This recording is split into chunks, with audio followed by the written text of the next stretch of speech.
આમ ખુશી ટેકો દેતા ને ટકા બે તો ભાઈ આમાં બધા હવે આંગેલા છે ટકા બહુ બધા બે આ એટલું બે ગયો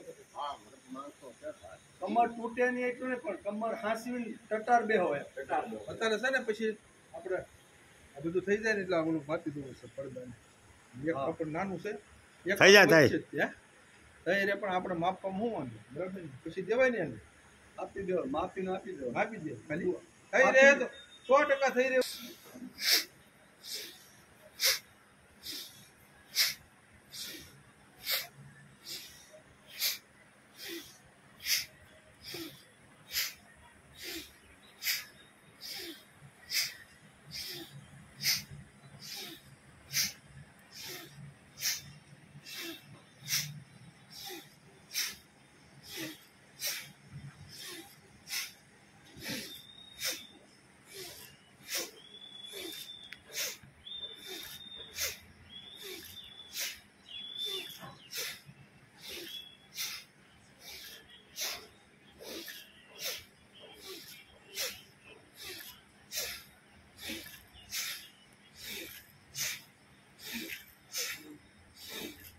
વાહ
तृतीय अध्याय कर्मयोग अर्जुन उवाच ध्यायसि चेत् कर्मणस्ते ध्यायसि चेत् कर्मणस्ते ध्यायसि चेत् कर्मणस्ते ध्यायसि चेत् कर्मणस्ते मता बुद्धिर्जनार्दन मता बुद्धिर्जनार्दन मता बुद्धिर्जनार्दन मता बुद्धिर्जनार्दन ध्यायसि चेत् कर्मणस्ते मता बुद्धिर्जनार्दन ध्यायसि चेत् कर्मणस्ते मता बुद्धिर्जनार्दन तत्किं कर्म घोरे मां तत्किं कर्मणि घोरे मां तत्किं कर्मणि घोरे मां तत्किं कर्मणि घोरे मां नियोजयसि केशव नियोजयसि केशव नियोजयसि केशव नियोजयसि केशव तत्किं कर्मणि घोरे मां नियोजयसि केशव तत्किं कर्मणि घोरे मां नियोजयसि केशव ध्यायसि चेत् कर्मणस्ते मता बुद्धिर्जनार्दन तत्किं कर्मणि घोरे मां नियोजयसि केशव कर्मणस्ते मता बुद्धिर्जनार्दन तत्किं कर्मणि घोरे मां नियोजयसि केशव व्यामिश्रेणेन वाक्येन व्यामिश्रेणेव वाक्येन व्यामिश्रेणेव वाक्येन व्यामिश्रेणेव वाक्येन बुद्धिं मोहयसीव मे बुद्धिमोहवसीव मे बुद्धिं मोहयसीव मे बुद्धिमोहवसीव मे व्यामिश्रेण वाक्येन बुद्धिर्मोहयसीव मे व्यामिश्रेणेव वाक्येन बुद्धिमोहयसीव मे तदेकं वद निचित्य तदेकं वद निचित्य तदेकं वद निचित्यं तदेकं वद निचित्य येन श्रेयोऽहमाप्नुयाम् येन श्रेयोऽहमाप्नुयाम् येन श्रेयोऽहमाप्नुयाम् येन श्रेयोऽहमाप्नुयाम् तदेकं वद निचित्यं येन श्रेयोऽहमाप्नुयाम् तदेकं वद निचित्य येन श्रेयोऽहमाप्नुयाम् व्यामिश्रेणेव वाक्येन बुद्धिर्मोहयसीव मे तदेकं वद निचित्य येन श्रेयोऽहमाप्नुयात् व्यामिश्रेणेव वाक्येन बुद्धिमोहयसीव मे तदेकं वद निश्रेय येन श्रेयोऽहमाप्नुयाम् व्यामिश्रेणेव वाक्येन बुद्धिं मोहयसीव मे तदेकं वद निचित्य येन श्रेयोऽहमाप्नुयान् व्यामिश्रेणेव वाक्येन बुद्धिमोहयसीव मे तदेकं वद निश्रेत्य येन श्रेयोऽहमाप्नुयाम् अर्जुन उवाच अर्जुन उवाच ध्यायसि चेत् कर्मणस्ते मता बुद्धिर्जनार्दन तत्किं कर्मणि घोरे मा नियोजयसि केशव व्यामिश्रेणेन वाक्येन बुद्धिमोहयसीव मे तदेकं वद निश्रेत्य येन श्रेयोऽहमाप्नुयाम् येन श्रेयोऽहमाप्नुयाम् हरि ओम् देवसुतं देवं कंसचाणूरमर्दनं देवकी परमानन्दं कृष्णं वन्दे जगद्गुरुं गुरुर्ब्रह्मा गुरुर्विष्णु गुरुर्देवो महेश्वर गुरु साक्षात् परब्रह्म तस्मै श्री गुरुवे नमः नारायणं नमस्कृत्यं नरं चैव नरोत्तमं देवीं सरस्वतीं व्यासं ततो जयमुदीरयेत् ततो जयमुदीरयेत्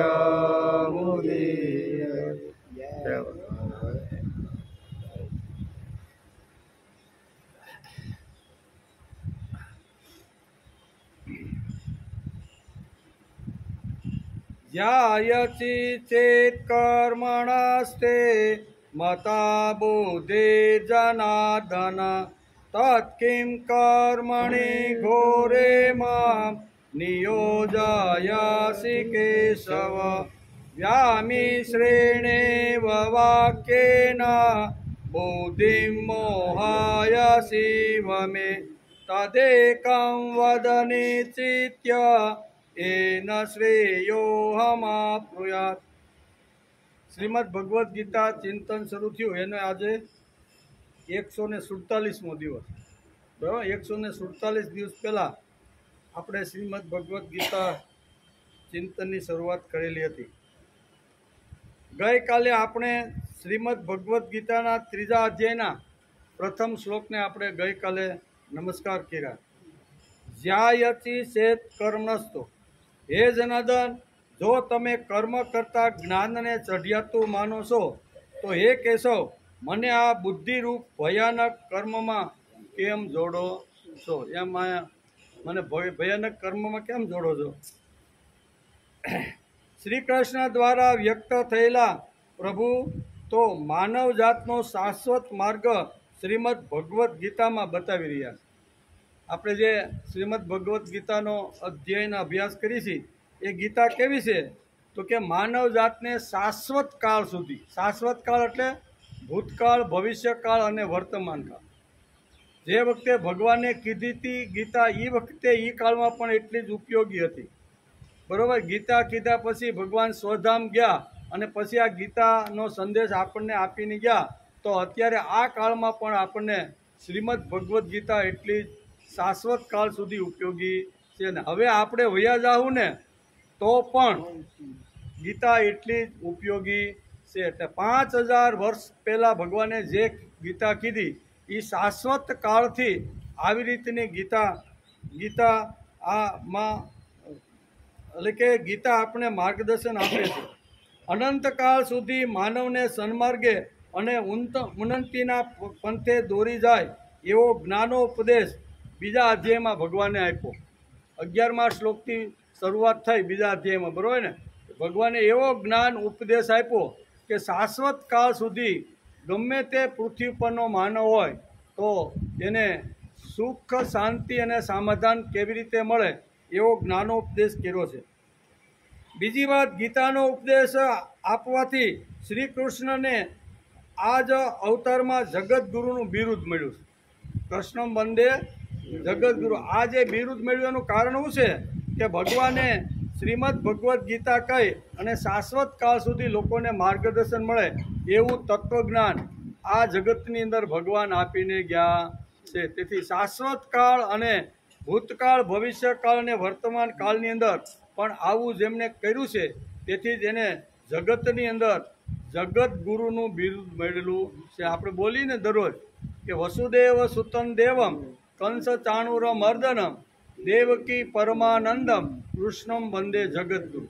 આ જગતગુરુનું બિરુદ શા માટે મળ્યું તો કે કુરુક્ષેત્રના મેદાનની અંદર મોહિત થયેલા અર્જુનને મોહમાંથી બહાર કાઢવા માટે ભગવાને જે તત્વજ્ઞાન સમજાવ્યું એ આખા જગતને ધ્યાનમાં રાખીને ભગવાને કીધું, અર્જુનને નિમિત્ત બનાવ્યો અને એ લાંબા કાળ સુધી આ જ્ઞાન ટકે એટલા માટે અહીંયા મારા તમારા જેવા બુદ્ધિમાન લોકોએ શ્રી કૃષ્ણને જગતગુરુનું બિરુદ આપી દીધું છે.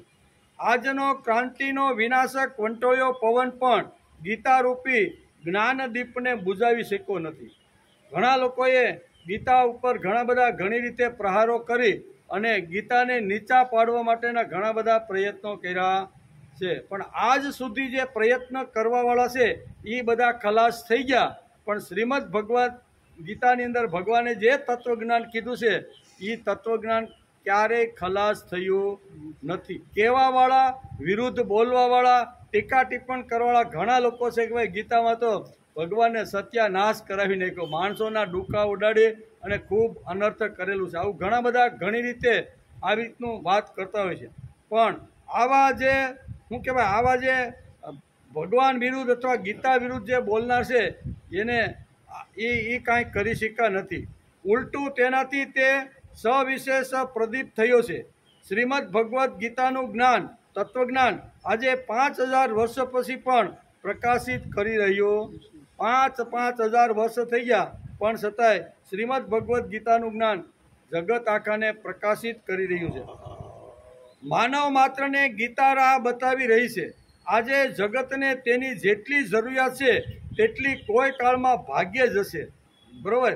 આ તત્વજ્ઞાન જે ભગવાને ગીતાની અંદર જે અર્જુનને જે સમજાવ્યું એ તત્વજ્ઞાનની આજના કાળમાં ખૂબ જ જરૂર છે. કારણ કે માનવ ગમે ત્યાં અંધારામાં અથડાતો ને અટવાતો રહેલો છે. તો અજ્ઞાન અને અંધકારમાંથી જો બહાર નીકળવાનું હોય તો એના માટે ગીતા એક જ શાસ્ત્ર આ તત્વજ્ઞાન જરૂરી છે એટલું કદાચ બીજા કાળમાં હશે નહીં. એમ કે આ તત્વજ્ઞાન કદી જૂનું થતું નથી. એવું અદ્ભુત એટલે કે એવા અદ્ભુત ગ્રંથ વિશે કેટલાયને પણ આશંકા વ્યક્ત કરી રહીને પોતાની બુદ્ધિનું પ્રદર્શન કરતા રહેલા છે. ઘણા લોકો છતાં આવી રીતની વાત કરતા હોય પણ એને પૂર્ણ અભ્યાસ ન કર્યો ને એકાદો શ્લોક એમાંથી ઉઠાવી અને એકાદા શ્લોકની વાત કરે તો એ વાત માન્ય નથી. કારણ કે સંપૂર્ણ અભ્યાસ કર્યા પછી જ કોઈ પણની જો ટીકા ટિપ્પણ કરવાની હોય ને તો અધૂરા જ્ઞાનથી નહીં, કોઈ અધૂરો શબ્દ રહી ગયો હોય અને પછી કે ભાઈ આ શબ્દમાં તો ફલાણાએ આ કીધું તો એનો કોઈ અર્થ નહીં. આગળ પાછળ શું કીધું છે એ જોઈ ને જો પછી ટીકા ટિપ્પણ કરે તો એનો અર્થ છે. તેથી જેમણે જ્ઞાન મેળવવાનું છે, જેમણે પોતાનું શ્રેય અને કલ્યાણ સાધવાનું છે, તેમણે મૂંઝવતા પ્રશ્નો કોઈ બુદ્ધિમાન, કોઈ જ્ઞાની, કોઈ તત્વજ્ઞાનીને પૂછી અને નિશંક થઈ જાય છે. તેથી જ અર્જુને અહીંયા શ્રીમદ ભગવદ્ ગીતાના 3જા અધ્યાયની અંદર પહેલા અને બીજા 2 શ્લોકની અંદર અહીંયા અર્જુનના મનની અંદર જે શંકા આખી જે ઊભી થઈ હતી એ શંકા ભગવાનની સામે પ્રદર્શિત કરી અને ભગવાનને પ્રશ્ન પૂછે છે કે ભગવાન, તમે જે બીજા અધ્યાયમાં તત્વજ્ઞાનની જે વાતો કરી, સાંખ્યશાસ્ત્રની જે વાત કરી, બરાબર ને, જે કાંઈ મને માર્ગ તમે જે બતાવ્યો છે એમાં ઘણું બધું મનોમંથન મેં કર્યું, પણ મનોમંથનના અંતે મને એવું લાગ્યું કે તમે જ્ઞાનને શ્રેષ્ઠ કહેતા હોય એવું મને લાગે છે. જો જ્ઞાન જ જો શ્રેષ્ઠ હોય તો આ કર્મયોગ કરવાની શું જરૂર છે? મેં મનોમંથન કર્યું અને મને એમાંથી આ નિચોડ મળ્યો છે કે ભગવાન આટલા જોરથી, આટલા એકદમ આમ ઉત્સાહથી જો જ્ઞાનનું મહત્વ જો વધારતા હોય તો ભગવાન તમે મને આ ઘોર કર્મની અંદર શા માટે જોડો? મેં ખૂબ વલોયું, ખૂબ વિચાર કર્યો તમારા તત્વજ્ઞાન ઉપર. બીજા અધ્યાયમાં તમે જે કાંઈ 18 શ્લોકની અંદર જે આખી સાંખ્યશાસ્ત્ર અને તત્વજ્ઞાનની જે બધી વાતો કરીને એનું મેં ખૂબ જ મનોમંથન કર્યું છે. અને મનોમંથન કર્યા પછી મને એ મારા અંદરથી જવાબ મને મળ્યો નથી. મને જો કાંઈ જવાબ ન મળે અને મારી જિજ્ઞાસા વૃત્તિ હોય તો મારે પ્રશ્ન કોને પૂછવાનો ભાઈ? તો કે જે પૂર્ણ જ્ઞાની છે તે, પૂર્ણ તત્વજ્ઞાની છે તે, પૂર્ણ જેણે આખી દુનિયાનો નિચોડ જેણે અહીંયા રસ રૂપે જેણે પી લીધો છે ને એવી વ્યક્તિ પાસે જેને કોઈ પ્રશ્ન પૂછે તો એનો સાચો રસ્તો, યોગ્ય રસ્તો એ બતાવી શકે. તેથી ભગવાન ખૂબ મનોમંથન કર્યું, ખૂબ ઘૂંટ્યું, પણ મારા મનની અંદર એક શંકા રહી ગઈ છે અને એ શંકા આ 2 શ્લોકની અંદર અર્જુન અહીં ભગવાનની સામે વ્યક્ત કરે છે કે ભગવાન, કર્મ કરતાં જ્ઞાન જો શ્રેષ્ઠ હોય તો તમે મને કર્મયોગમાં શા માટે જોડો છે? અને આ ઘોર કર્મ તમે મારા હાથે કરાવી અને મારું અકલ્યાણ ઈચ્છતા હોય ને એવું મને લાગે છે. તો મને જ્ઞાન જ કહો નહીં.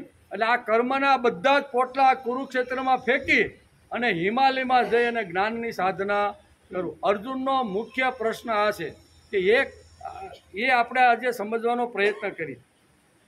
એટલે કે જેમણે જ્ઞાન મેળવવાનું છે, જેમણે પોતાનું શ્રેય અને કલ્યાણ સાધવાનું છે, તેમણે મૂંઝવતા પ્રશ્નો કોઈ બુદ્ધિમાન હોય, કોઈ જ્ઞાની હોય, તો કોઈ તત્વજ્ઞાની હોય અને સંપૂર્ણ જેણે શાસ્ત્રનો ઊંડો જેણે અભ્યાસ કર્યો છે એને જ આપણા મૂંઝવતા પ્રશ્ન જો પૂછી તો જ એમાંથી યોગ્ય ઉકેલ આપણને મળે. તેથી અર્જુને કોને પ્રશ્ન પૂછ્યો? ભગવાનને જ પૂછી કાઢ્યો કે મારે બીજે ક્યાં જવું? આનાથી મોટું, આટલું મોટું જે ચરિત્ર મારી સામે જે ઊભું છે એને જ હું પૂછી કાઢું. એમ કરીને 2 શ્લોકની અંદર અહીંયા અર્જુન પ્રશ્ન પૂછે. તેથી જ અર્જુને 3જા અધ્યાયમાં બીજા શ્લોકથી પહેલા અને બીજા શ્લોકની અંદર આ 2 શ્લોકની અંદર ભગવાનને અર્જુને પ્રશ્ન પૂછી લીધા. હું પૂછ્યું? વ્યામિશ્રેણે વાક્યેન બુદ્ધિમ મોહય શિવ મે તદેકં વદ નિશ્ચિત્ય એન શ્રેયોહમાપ્યુત. હે ભગવાન, હે અચ્યુત, તમે ભળતા જેવા વચનોથી મારી બુદ્ધિને જાણે ભરમાવી રહ્યા છો. શું કહે છે? તમે ભળતા શબ્દ બોલો છો, તમે ઘણીવાર જ્ઞાનને શ્રેષ્ઠ માનો છો અને મને કર્મમાં જોડવાની તમે વાત કરો છો. આ ભેળસેળ વાળા વાક્ય તમે મને કહેતા હોય ને, તેથી તમે મને ભરમાવતા હોય અને ગોળ ગોળ ફેરવતા હોય ને એવી વાત તમે મને કરી રહ્યા છો. તમે ભળતા જેવા વચનોથી મારી બુદ્ધિને જાણે ભરમાવી રહ્યા છો. તો એવી એક વાતને નિશ્ચિત કરીને કહો કે જેનાથી મારું કલ્યાણ થાય. બે વાત મને પરવડે એમ નથી. કાં તો જ્ઞાન યોગ જો શ્રેષ્ઠ હોય તો એની વાત તમે કરો, અને હવે તમે કર્મયોગ કરવાનું મને કહો છો. જો જ્ઞાન યોગ કરતાં કર્મયોગ શ્રેષ્ઠ હોય તો જ્ઞાનને પડતું મૂકીને મને કર્મયોગ સમજાવો. પણ આ બે જે મિશ્રિત જે વાત કરી અને મારી બુદ્ધિને તમે ભ્રમિત કરી રહ્યા છો ને, ગોળ ગોળ ફેરવીને, બેમાંથી એક વાત કરો. બે વાત મને આવી રીતની છે.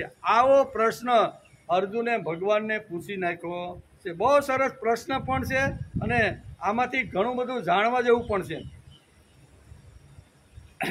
તમે અલકે ભગવાને ગીતામાં આગળ પણ કીધું છે કે તદ્વિધિ પ્રણિપાતેન પરિપ્રશ્નેન સેવ્યા. શું આ ભગવાને કીધેલી વાત છે, આગળ આવશે આ બધી વાતો.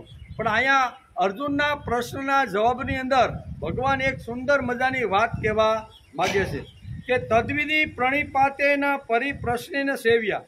અર્જુન થોડો નમ્ર થયો છે અને નમ્ર થયા વિના જ્ઞાન મળતું. પહેલાં તો પહેલા અધ્યાયમાં જોયું ને કે આમ થોડોક અહંકાર આવી ગયો હોય ને એવું એને લાગ્યું. હું ક્ષત્રિયનો બચ્ચો છું અને ભગવાન ભલે મારા સારથી રહ્યા પણ મારા ગાંડીવથી હું બધાને ખલાસ. આવો એકદમ એની અંદર થોડુંક અભિમાન કહો તો અભિમાન અહંકાર થોડુંક સૂક્ષ્મ, અને ભક્તના જીવનમાં સૂક્ષ્મ અહંકાર જો આવે ને એ ભગવાનથી સહન થતું.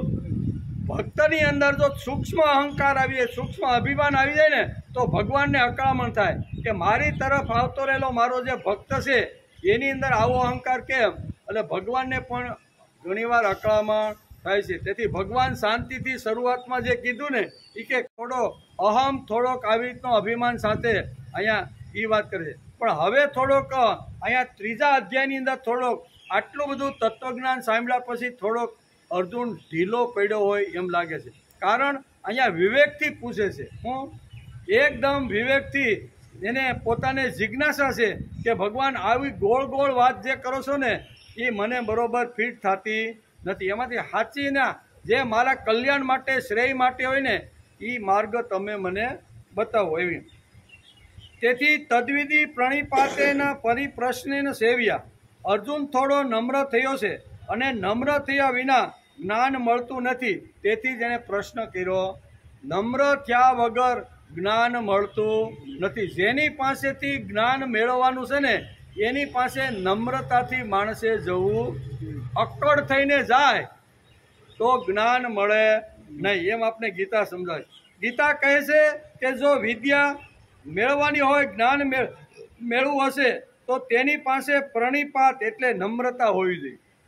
જેને જ્ઞાન જેની પાસેથી મેળવવાનું છે એની પાસે નમ્રતાથી એની પાસે જવું. એટલે નમ્રતાનો ગુણ, જેને જ્ઞાન મેળવવાનું છે, જેને કાંઈ પ્રશ્ન છે ને એની પાસે નમ્રતાનો ગુણ હોવો જોઈએ. એમ અહીં શ્રીમદ ભગવદ્ ગીતા કહે છે કે જેને જ્ઞાન મેળવવું હશે તો તેની પાસે પ્રણિપાત એટલે નમ્રતા જોઈએ, પરિપ્રશ્ન એટલે જિજ્ઞાસા જોઈએ. જેને જ્ઞાન મેળવવાનું છે ને એના ત્રણ વાતો એના જીવનમાં હોવી જોઈએ. તો જ શિષ્યને ગુરુ સારી રીતે જ્ઞાન આપી શકે એમ છે. પહેલી છે એની પાસે આવી રીતનું નમ્રતા હોવી જોઈએ. બીજી વાત છે એની જિજ્ઞાસા હોવી જોઈએ. અને ત્રીજી વાત છે સેવાની ભાવના હોવી. આ ત્રણ વાતો જો શિષ્ય પાસે હોય અને નમ્રતાથી અને વિવેકથી જો એની પાસે જઈને પૂછે કે હું આ અટવાણો છું, મને આમાંથી કાંઈ જવાબ ક્યાંયથી મળતો નથી. નમ્રતાથી એના જે કાંઈ વિકટ પ્રશ્નો છે એ જો ગુરુની સામે જો નમ્રતાથી જો રજૂ કરે તો 100% એ જ્ઞાન એની અંદર ઉતરે છે. આ ત્રણ વાતો જીવનમાં આવે તો જ્ઞાન મળે. નમ્રતા વગર જ્ઞાન મળતું. અક્કડ થઈને ગુરુ પાસે જાય તો જ્ઞાન મળે? જ્ઞાન મળતું નથી. મળે તો ટકતું નથી અને ટકે તો શોભતું નથી. એક જ ગુરુના બે શિષ્યો, દુર્યોધન અને અર્જુન, એક જ ગુરુકુળમાં ભણેલા, બરોબર ને? કોની પાસે? દ્રોણાચાર્ય પાસે. બે દ્રોણાચાર્યના શિષ્યો એક જ ગુરુકુળમાં ભણેલા. એક જ વાત બધા શિષ્યોને 105 જે શિષ્યો ભણતા હતા એને એક સરખી જ વાત ભણાવવામાં આવી છે. પણ બંનેમાં ફરક પડ્યો કે નહીં?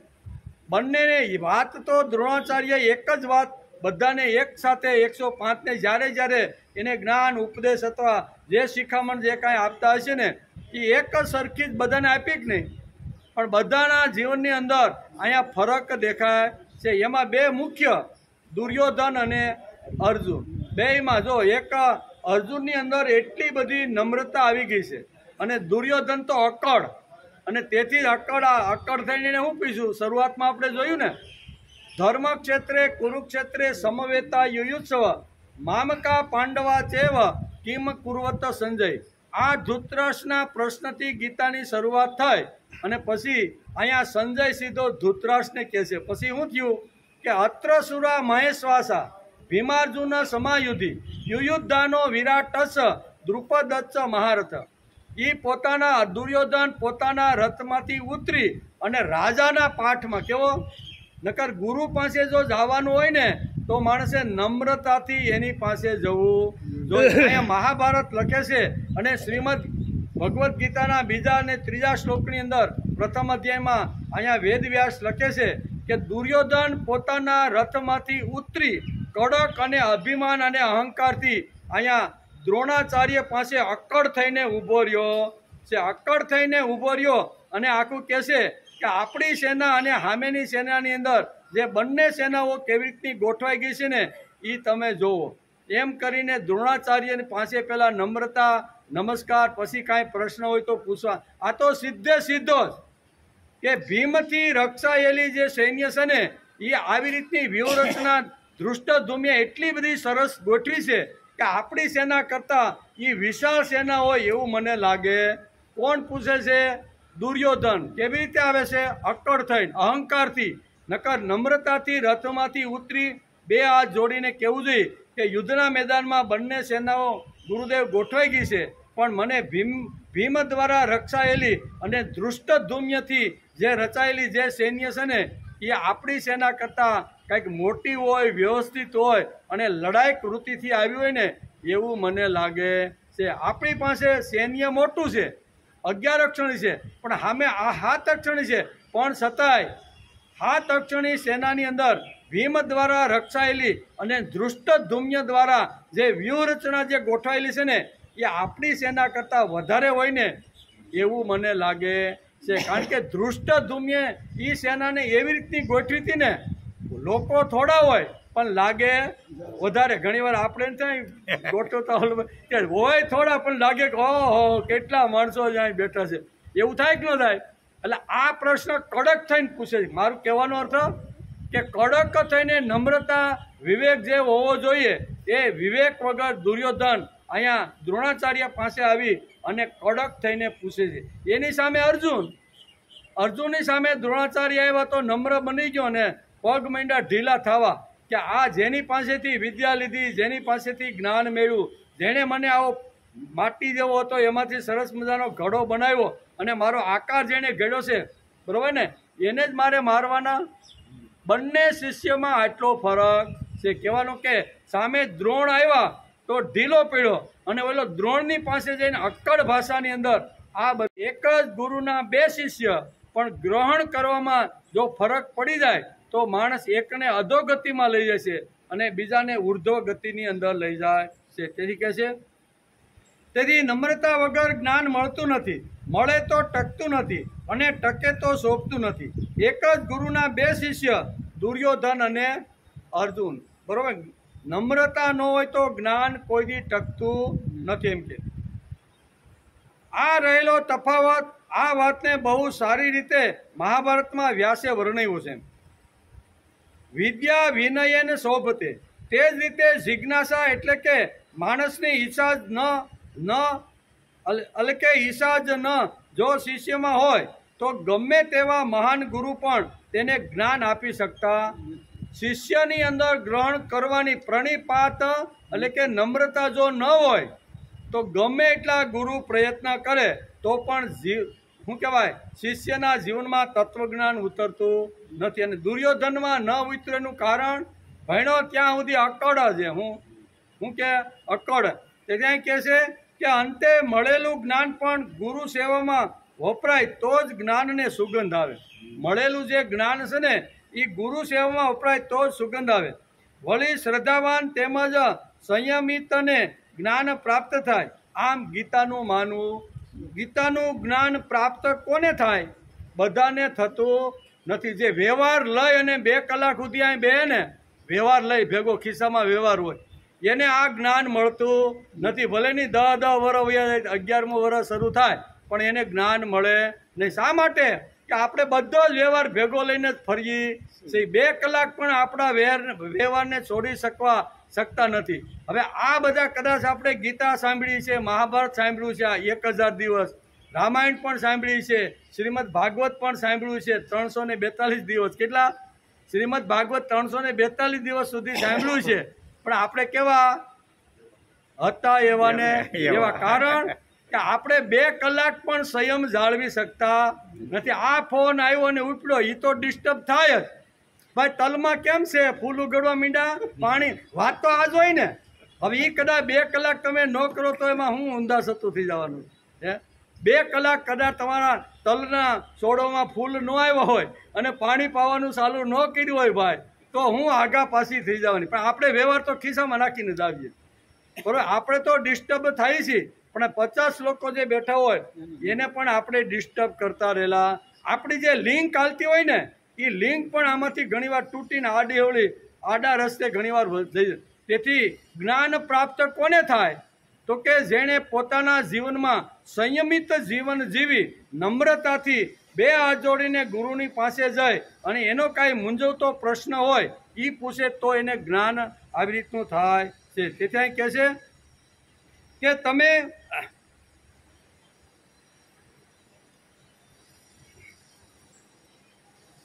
શ્રદ્ધાવા લંભતે જ્ઞાનમ તત્પરમ સંયતેન્દ્રિય.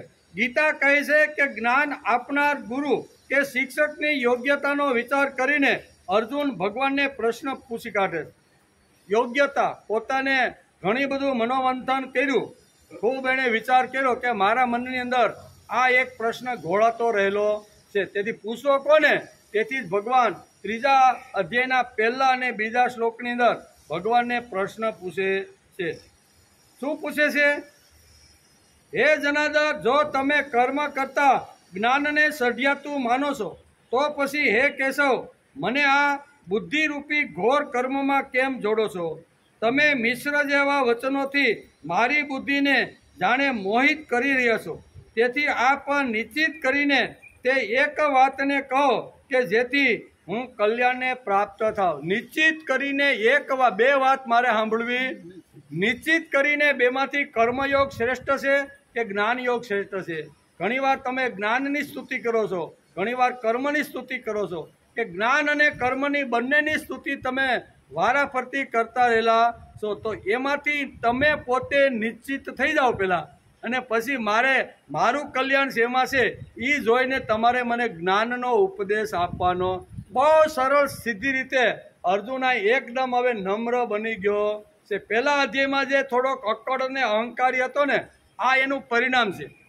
કોઈ પણ સારી વાત સાંભળ્યા પછી માણસ નમ્ર બની જાવો જોઈએ. નહીંતર 10 વર્ષથી એવા ને એવા. હું નમ્ર થોડુંક તો માણસે નમ્રતા રાખવી જોઈએ કે નહીં, પણ એ ગુણ માણસની અંદર આવતો નથી. એટલે કે અહીં કહે છે તમે ભળતા જેવા વચનોથી મારી બુદ્ધિને જાણે ભરમાવી રહ્યા છો તો એવી એક વાતને નિશ્ચિત કરીને કહો કે જેનાથી હું કલ્યાણ પામું. મારું કલ્યાણ. હવે આ ઉંમરે તો આપણે કલ્યાણ અથવા આપણું શ્રેય શેમાં છે એનો વિચાર તો માણસે આ ઉંમરે તો કરવો જોઈએ કે નહીં. યુવાનીમાં તો આપણે ઘણું બધું કામ ધંધો નોકરી બધું હતું અને કરતા હતા અને ખૂબ જરૂરિયાત હતી. એટલે એ સમયે કદાચ આપને આપણું કલ્યાણ અથવા શ્રેયનો સમય મળતો નહીં હોય. પણ હવે મળેલો છે ને તો ક્ષણે ક્ષણનો માણસે ઉપયોગ કરી લેવો. હવે એક પણ ક્ષણ મારે વ્યર્થ જવા દેવી. આવ્યો જ છો અહીંયા તો હુકામાં મારે સમય ખોટો વેડફવો. ન આવ્યો હોય તો એક વાત જુદી છે, વ્યવહાર જેટલા કરો એટલા કરો. પણ એકવાર અહીં ખુરશી ઉપર બેસી ગયો છું તો પછી હવે શાંતિથી મારે સાંભળવાનો પ્રયત્ન કરવો. આવ્યા છો, સમય આપ્યો છે, ઘર છોડ્યું છે, બધું છોડીને ખુરશી ઉપર આપણે જો બેઠા હોય તો જે કાંઈ કહેવામાં આવે એને શાંતિથી વિચાર મનન ચિંતન કરીને સાંભળવાનો પ્રયત્ન કરવો જોઈએ. તો જ એ જ્ઞાન અંદર ઉતરે. અને પ્રશ્ન કોને પ્રશ્ન પૂછાય તો કે જેની પાસે શ્રેષ્ઠ તત્વજ્ઞાન હોય તેને પૂછાય ને, ગમે તેને પૂછાય. આપણા જેવો કાંઈ ભોગો હોય એને કાંઈ રસ્તા ઉપર આપણે હાલ્યા જતા હોય ને કાંઈ મૂંઝવણ ચડે તો આપણે એને પ્રશ્ન પૂછી? એને પૂછતા નથી. અહીંયા અર્જુન કોને પ્રશ્ન પૂછે છે? કેશવને. અર્જુન કોને પ્રશ્ન પૂછે છે? જનાર્દને. કે હે જનાર્દન, મારી આ મૂંઝવણ છે અને આ મૂંઝવણનો ફક્ત તમે જ ઉકેલ આપી શકો એમ છો. કારણ કે આગલા શ્લોકમાં આપણે પહેલા શ્લોકમાં જોતા હતા જનાર્દનનો અર્થ આપણે જોયો. જન વત્તા અર્દન. અર્દન એટલે આપણી જે કાંઈ મુશ્કેલી છે, આપણી કાંઈ અગવડ છે, આપણી કાંઈ તકલીફ છે ને, આપણો કાંઈ વિષાદ છે, આપણે કાંઈ દુઃખ છે ને, એ દુઃખ જે દૂર કરે છે ને એના માટે અર્દન શબ્દ અહીંયા આપણા શાસ્ત્રએ વાપર્યો છે. ભગવાન તમે કેવા છો? તો કે તમે આ બધા દુઃખમાંથી, જન એટલે પ્રજા, જન એટલે માણસોને દુઃખમાંથી દૂર કરવાવાળા છો. તો મારા જેવા આ સામાન્ય એક માણસનું દુઃખ દૂર નહીં કરો? એમ કરી અને અર્જુન આ 2 શ્લોકની અંદર પ્રશ્ન પૂછે છે. ભગવાન પણ આગળ કહેવાના છે કે ઉપદેક્ષ્યંત તે જ્ઞાનમ જ્ઞાની નસ્તત દર્શિનમ. જ્ઞાનનો ઉપદેશ કરનાર મનુષ્ય જ્ઞાની તેમજ તત્વદર્શી હોવો. ઉપદેશ જે કરવાવાળો છે તે માણસ કેવો હોવો જોઈએ? તો તે માણસ જ્ઞાની તેમજ તત્વદર્શી હોવો જોઈએ. જેની પોતાની જ પાસે જ્ઞાન ન હોય તે બીજાને શું જ્ઞાન આપી શકે? તત્વદર્શી પણ હોવા જોઈએ. તેના જીવનમાં તપસ્યાનું પીઠબળ, જ્ઞાનનું ઊંડાણ અને અનુભવનો નિચોડ જેની પાસે હોય છે તેને જ પ્રશ્ન પૂછાય.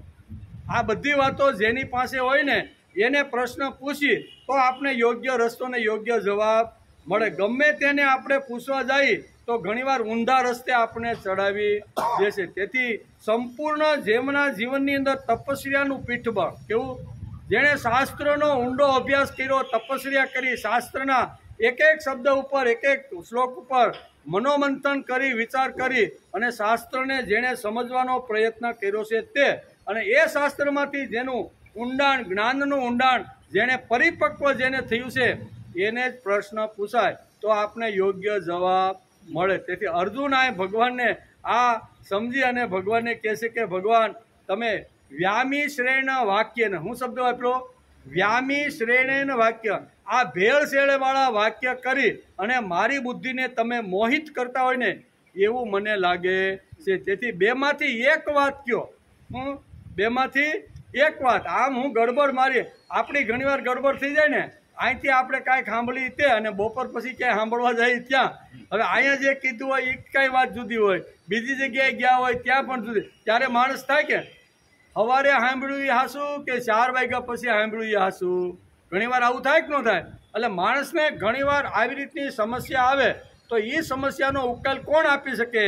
તો કે એ સમસ્યાનો ઉકેલ આપવા જેની પાસે તપસ્યાનું જેનું બળ છે ને એ જ આ સમસ્યાનો ઉકેલ આપી શકે છે. જેની પાસે તપસ્યાનું પીઠબળ હોય, જ્ઞાનનું ઊંડાણ હોય, કેવું, જ્ઞાનનું ઊંડાણ હોય અને અનુભવનો નિચોડ જેની પાસે છે તેને જ પ્રશ્ન પૂછી શકાય. તેથી અહીં શિષ્ય બની અને અર્જુન અહીંયા ભગવાનના ચરણમાં આવી ગયો છે. શિષ્યસ્તે સામ સાધિમામ તામ પ્રપન્યમ. હે ભગવાન, હું તમારો શિષ્ય બની અને તમારા ચરણે આવ્યો છું, મારી સમસ્યાનો ઉકેલ તમે મને આપો. આમ કરી અને 2 શ્લોકની અંદર પ્રશ્ન પૂછે છે. ટૂંકમાં શિક્ષક કાં તો ગુરુ, વિચારોમાં વિદ્વાન અને આચારનો સજ્જન હોવો જોઈએ. વિચારોનો કેવો છે? વિચારોનો વિદ્વાન અને આચારનો સજ્જન. આચાર પણ હોવું જોઈએ ને.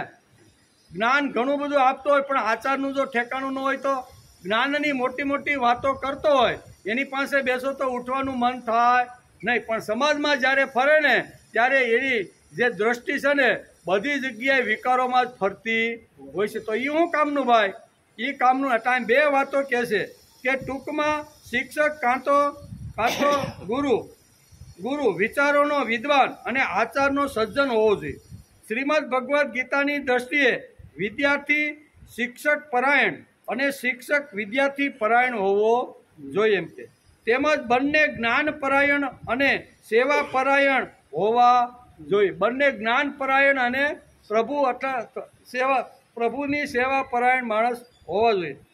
દેખાવમાં સામાન્ય લાગતા ગીતાના શિક્ષણ શાસ્ત્રના આ મહામંત્રનું પ્રત્યેક શિક્ષણ સંસ્થામાં સુયોગ્ય પાલન થાય તો પ્રત્યેક સંસ્થા યોગ્ય અર્થમાં સરસ્વતીનું પવિત્ર મંદિર બની જાય. જે વિદ્યાના ધામો છે, પ્રાથમિક શાળા હોય, સ્કૂલ હોય, કોલેજ હોય, યુનિવર્સિટી હોય, બધાની જ અંદર જો શ્રીમદ ભગવદ્ ગીતાનું આ તત્વદર્શી જ્ઞાનનો જો આવી રીતનો ઉલ્લેખ અથવા ત્યાં જો અભ્યાસ કરવામાં આવે ને તો એ બધા વિદ્યાના ધામ છે ને એ બધા મંદિર બની જાય છે. શા માટે? તો કે વિદ્યાર્થી છે એ શિક્ષક પરાયણ હોવો જોઈએ. શિક્ષક પરાયણ છે ને એ આવી રીતનો વિદ્યાનો પણ પરાયણ હોવો જોઈએ. શિક્ષક અને વિદ્યાર્થી એ વિદ્યાના પરાયણ તો હોય જ, પણ એ ત્રણે ત્રણ અહીંયા પ્રભુ પરાયણ હોવા પાછા કેવા હોય છે? ત્રણે ત્રણ કેવા? પ્રભુ પરાયણ હોવા જોઈએ એમ કે. તેથી દેખાવમાં પણ સામાન્ય લાગતા આ બધી વાતો ભગવાન આ શ્લોકમાં સમજાવે છે. બીજી વાત, એસા બ્રાહ્મી સ્થિતિ પાર્થ, બીજા અધ્યાયનો છેલ્લા શ્લોકની અંદર ભગવાને આ તત્વજ્ઞાન કહ્યું. એસા બ્રાહ્મી સ્થિતિ પાર્થ. પાર્થ, હે પૃથાનંદન, આ બ્રાહ્મી સ્થિતિ છે.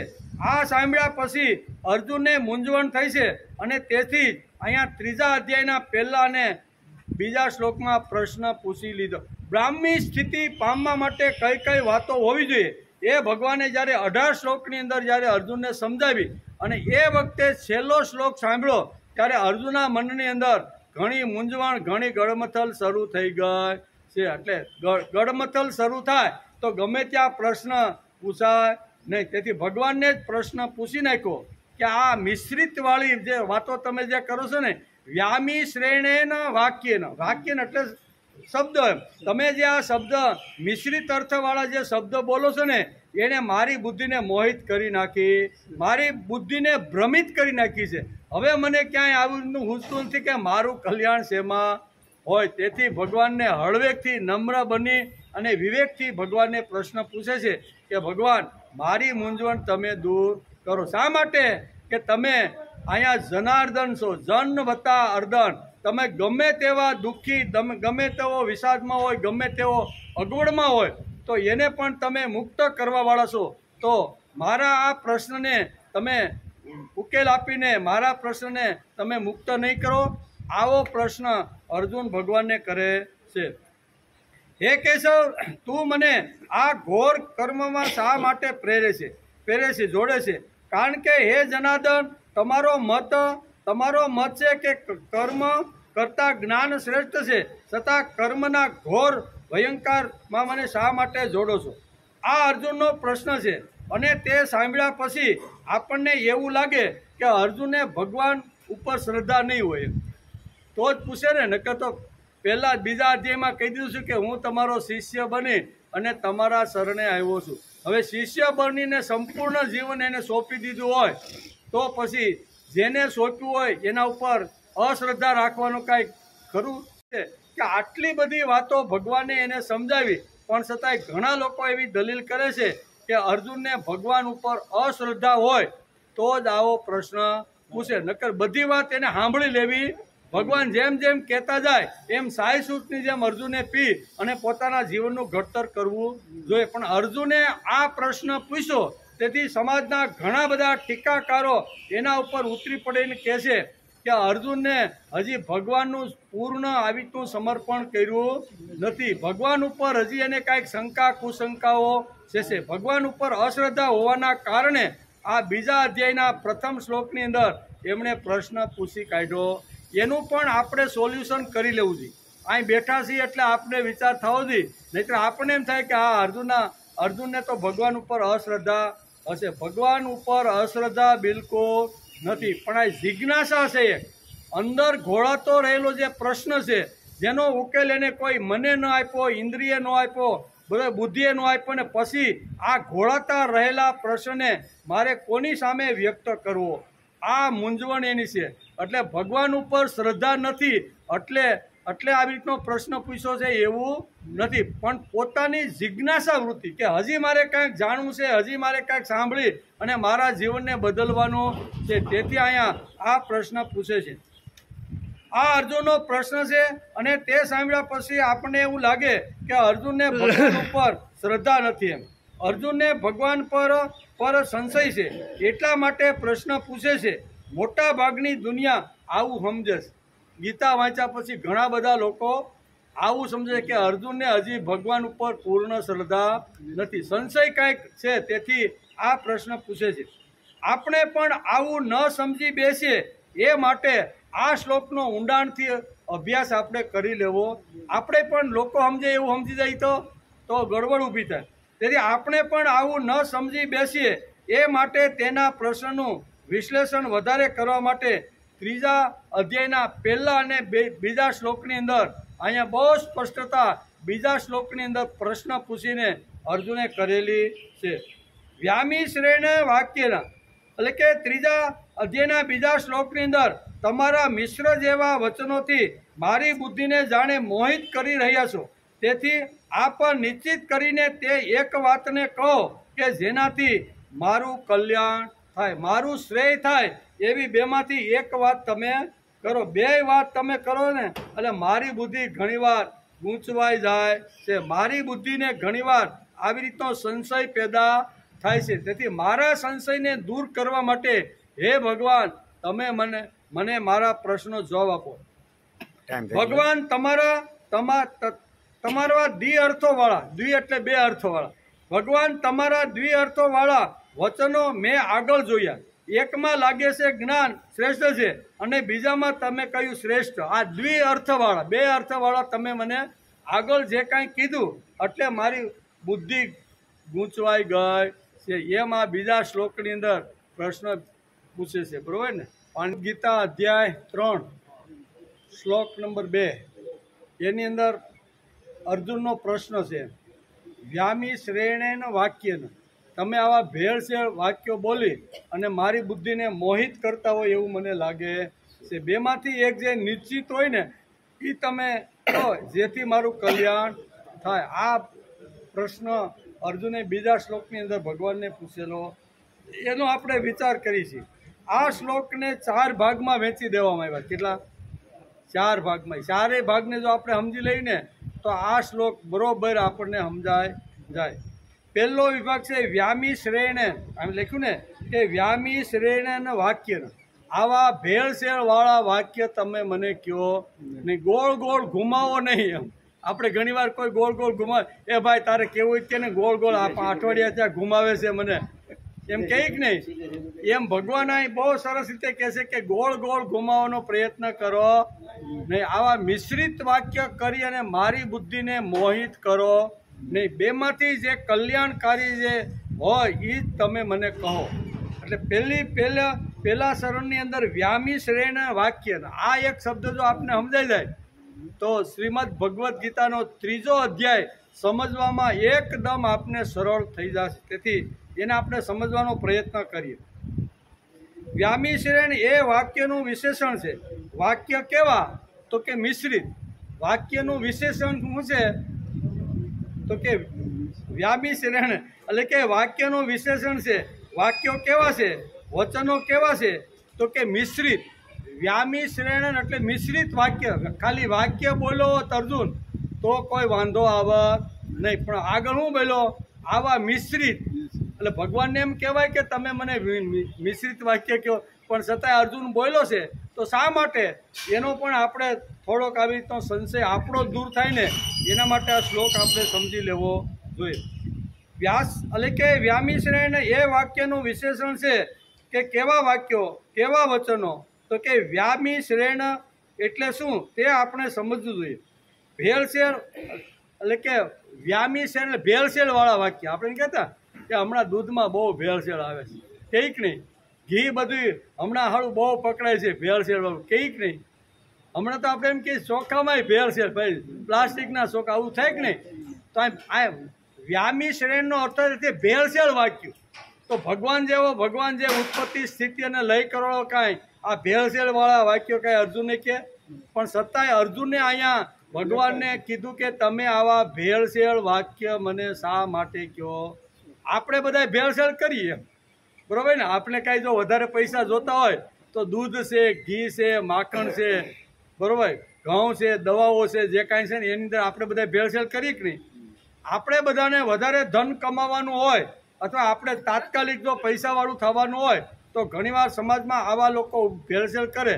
પણ અહીં તો અર્જુન જેવો અર્જુન ભગવાનને પૂછે છે કે તમે આવું ભેળસેળવાળું મને હું. અર્જુનના મનની અંદર આ એક ઠસાઈ ગયેલી વાત છે, તેને આપણે ક્લિયર કરવી જોઈએ. આગળ કહે છે કે ભેળસેળ મિશ્રણ અત્યાર સુધી આપણે સાંભળ્યું છે કે ખોરાક અને દવા, ઘી, માખણ, દહીંમાં ભેળસેળ થાય. પણ આ તો નવું આવ્યું.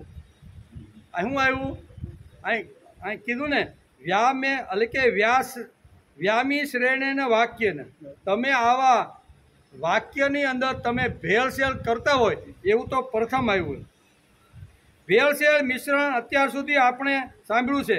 ખોરાક હોય, દવા હોય, દૂધ હોય, ઘી હોય, માખણ હોય, બરાબર, પનીર હોય કે કોઈ પણ જગ્યાએ આ વાત તો આપણે રોજ ઉઠીને એકાદી વાત તો સાંભળવા મળે કે ફલાણી જગ્યાએ ભેળસેળમાં એટલી આ 100 ડબ્બા ઘી પકડાણું, આટલું 2 ટેન્કર દૂધ પકડાણું, આવું આવે કે નહીં. એમાં તો અત્યાર સુધી આપણે પણ આ ગીતામાં આ ભેળસેળ વાક્ય તો મેં આજે સાંભળ્યું, તમે પણ કદાચ આજે આ સાંભળ્યું છે. આવું ભેળસેળવાળું છે. પણ વાક્ય વચન પણ ભેળસેળવાળું તો કે ગીતામાં લખ્યું છે કે વ્યામી શ્રેણીના વાક્યના. અર્જુને કહ્યું છે કેવા વાક્યો? તો કે ભેળસેળવાળા વાક્યો. તમે મને શા માટે કહો છો? ઘણા લોકો આ શ્લોક વાંચ્યા પછી કહે છે કે ભગવાન ઉપર અર્જુને આરોપ કર્યો છે. અર્જુને ભગવાન ઉપર આરોપ કર્યો છે કે ભગવાન ઉપર આરોપ કર્યો છે. આવું લોકો ન સમજે તે માટે બીજા શ્લોકમાં અર્જુને બહુ સ્પષ્ટતા સમજાવી દીધી છે. આવું લોકોના મનમાં ઠસાઈ ન જાય એટલા માટે અહીંયા બીજા શ્લોકની અંદર સમજાવી દીધું. ભગવાન પર અર્જુન આક્ષેપ લગાડે છે. ભેળસેળવાળા વાક્યો કહીને તમે મારી બુદ્ધિને મોહિત કરી રહ્યા. ભેળસેળવાળા વાક્ય કહીને તમે મારી બુદ્ધિને આવી રીતના મોહિત કરી રહ્યા છો.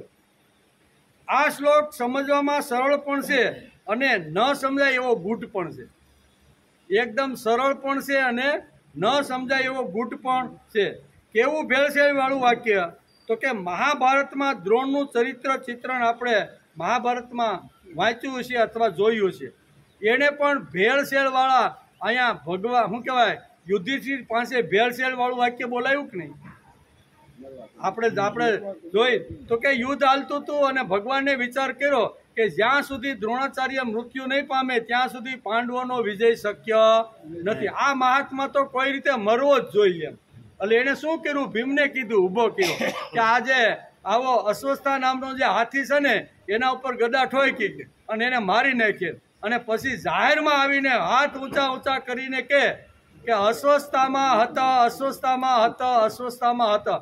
હવે આ વાક્ય દ્રોણાચાર્યના કાને પડ્યું. દ્રોણાચાર્યના કાને પડ્યું એટલે વિચાર કરવા લાગ્યા કે જેના ઉપર હૃદય અને આંતરડાનો પ્રેમ હતો એવા મારો પુત્ર હણાયો છે એવું એને સાંભળવા મળ્યું. પણ આ ભીમ કે એટલે દ્રોણાચાર્ય માની લે એવા દ્રોણાચાર્ય કાંઈ હલકા હતા નહીં. એને ભીમ ઉપર 100% વિશ્વાસ હતો જ નહીં. બરોબર? એટલે વિચાર કરવા લાગ્યા કે હવે આ વાત સત્ય છે કે અસત્ય, એ જો મારે સમજવી હોય તો આ ધરતી ઉપર એક એવો મહાપુરુષ છે કે જે ક્યારેય અસત્ય બોલ્યો નથી અને ધર્મ ઉપર જ ચાલે છે. ધર્મની નીતિ પ્રમાણે જીવવાળી એક વ્યક્તિ આ જગતની અંદર છે અને એ યુદ્ધના મેદાનમાં અત્યારે લડી રહી છે. એટલે દ્રોણાચાર્ય હથિયાર મૂકી અને યુધિષ્ઠિર પાસે આવે છે અને યુધિષ્ઠિરને પૂછે છે કે હું અત્યારે જે સાંભળી રહ્યો છું કે અસ્વસ્થતામાં હતો. બરોબર? આવું આ જ્યારે પૂછે છે ત્યારે ભગવાન પણ હળવેકથી શું કહેવાય યુધિષ્ઠિર પાસે જઈને પહોંચી જાય છે કે તમારે આ વાક્ય તો આજે દ્રોણાચાર્ય તમારી પાસે આવે ત્યારે બોલવું જ પડશે. એ કે પણ મારી જિંદગીમાં અત્યાર સુધી હું અસત્ય કે અધાર્મિક વાક્ય ક્યારેય બોલ્યો. એ કે ગમે તેમ થાય, જો તમારે યુદ્ધમાં વિજય પ્રાપ્ત કરવાનો હોય ને તો તમારે આ વાક્ય તમારે બોલવું જ પડશે. પણ કેવું ભગવાનને પરસેવો છૂટી ગયો યુધિષ્ઠિરના શું કહેવાય આ વાક્ય બોલવામાં. અર્જુન તો માની લે પરબારો કે ભગવાન તમે કહો એ સત્ય, કાંઈ વાંધો નહીં, હું શિખંડીને વચ્ચે રાખીને લડી તમે જો કહેતા હોય તો. પણ અહીંયા યુધિષ્ઠિરે ભગવાનને પરસેવો છોડ ના જ પાડે, ગમે તેમ થાય, આકાશ પાતાળ એક, મારું જે થવું હોય થાય, બરોબર. દ્રોણાચાર્ય મરવો હોય તો મરે ને જીવવો હોય તો જીવે, પણ હું અસત્ય અધાર્મિક વાક્ય ક્યારે બોલીશ નહીં. ભગવાન એને સમજાવે છે, બહુ કાન પકડીને યુધિષ્ઠિરને, અને પછી હળવેકથી કહે છે કે હું બોલીશ ખરો, પણ બીજું વાક્ય છે ને એ એકદમ હળવેકથી, એ જેમ તારે કરવું એમ કર, પણ તું આ બોલ ખરો એમ. અને એ વખતે દ્રોણાચાર્ય યુધિષ્ઠિર પાસે આવે છે અને યુધિષ્ઠિરને પૂછે છે કે હું અત્યારે જે આ બધી અફવાઓ સાંભળી રહ્યો છું એ સત્ય છે? એટલે હા, એણે જોરથી કીધું, અસ્વસ્થામાં હતા. અને દ્રોણાચાર્ય ન સાંભળે ને એમ કહી દીધું, શું કીધું? નરોવા કુંજરવા. આ ભેળસેળ વાક્ય થયું કે નહીં? એટલે અહીંયા અર્જુનનો પ્રશ્ન આ છે કે ભગવાન તમે ભેળસેળ વાળા વાક્ય કરી અને મારી બુદ્ધિને મોહિત કરતા હોય ને એવું લાગે છે. તેથી અહીં કહે છે કે કેવું ભેળસેળ વાળું વાક્ય? તો કે મહાભારતમાં દ્રોણનું ચિત્રણ અહીંયા વેદવ્યાસે ચિત્ર્યું છે. યુદ્ધમાં દ્રોણ ને અણમાના હતા, તેથી જ હાથી ભીમ પાસે ભગવાને મરાયો. દ્રોણ યુધિષ્ઠિર પાસે આવે છે અને અસ્વસ્થતામાં હતા જોરથી બોલે છે, અને નરોવા કુંજરવા એકદમ શાંતિથી દ્રોણાચાર્ય માંડ સાંભળે ને એવું બોલે છે. અને પછી નક્કી થઈ ગયું કે મારો પુત્ર હણાઈ ગયો છે. મારો પુત્ર હણાઈ ગયો તો મારે હવે આ જગતમાં જીવીને શું કરવાનું છે? જેના માટે મેં જીવન આખું સમર્પિત કરી દીધું હતું, જે પુત્ર મોહની અંદર, એ પુત્ર તો મારો ચાલ્યો ગયો. તેથી એણે બાણ અને ધનુષ્ય બધું હેઠું મૂક્યું અને ધૃષ્ટ ધૂમ્યે એની હત્યા કરી. કહેવાનો અર્થ કે આવા ભેદ છે. અર્જુન વાક્યમાં ગૂંચવાયો છે, તેથી ભગવાનને આ ગૂંચવાયો છે. અર્જુન પણ ગૂંચવાયો છે કે વ્યામી શ્રેણે ન વાક્ય ન વ્યામી શ્રેણ ઈવ વાક્ય શબ્દ હું વ્યામી શ્રેણેન સંધિ છૂટી પડો ઈવ વાક્ય.